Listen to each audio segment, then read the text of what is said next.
അപ്പോൾ ഫ്രണ്ട്സ് നമ്മൾ വിഷുവിന് ബാക്കി വന്ന കുറച്ച് കമ്പിത്തിരികൾ മാത്രം അവിടുന്ന് കത്തിക്കുക കേട്ടോ. നമ്മുടെ ഈ മാലപ്പടക്കമൊക്കെ ഉണ്ട്, അതൊക്കെ നമ്മൾ അച്ഛനുള്ളപ്പോൾ കത്തിക്കാന്ന് പറഞ്ഞിട്ടാണ്. അപ്പോൾ ഫ്രണ്ട്സ് ഞാൻ ഇതുവരെ കാണാത്ത പടക്കമാണ് ഇതൊന്നും ഞാൻ ഇതുവരെ കണ്ടിട്ടില്ല. അപ്പോൾ ഞാൻ വെറൈറ്റി എടുക്കാമെന്ന് വിചാരിച്ചു. ഇത് ഏത് കളറാണോ എന്ന് എനിക്കറിയില്ല കേട്ടോ. ഇത് പച്ചയായിരുന്നു, അതിൽ ചുവപ്പും ഉണ്ട്, വേറെ ഏതൊക്കെയോ ഉണ്ട് കേട്ടോ. അപ്പോൾ പച്ച അടിപൊളിയായിട്ടുണ്ട്. അപ്പോൾ ഫ്രണ്ട്സ് ഞാൻ ഈ ഒരു ഇതെടുക്കാമെന്ന് വിചാരിച്ചിട്ടാണ് കേട്ടോ തെറിക്കുന്നത്. അപ്പോൾ ഫ്രണ്ട്സ് ഇതാണ് കേട്ടോ പടക്കം. എനിക്ക് അത്യാവശ്യം ഇങ്ങനത്തെ പൊട്ടിക്കാൻ പേടിയാണ്, അതുകൊണ്ട് ഞാൻ അറ്റത്ത് വെച്ചിട്ടാണ് പൊട്ടിക്കുന്നത്. കണ്ടോ, കാരണം തെറിച്ചാൽ നല്ല പണി കിട്ടും.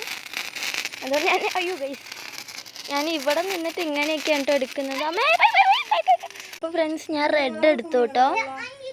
ഫ്രണ്ട്സ് റെഡും അത്ര കുഴപ്പമില്ല, പക്ഷേ ഇതിൻ്റെ പുകയില്ല, അത് കാണാൻ അടിപൊളിയാണ്. പക്ഷേ നമുക്ക്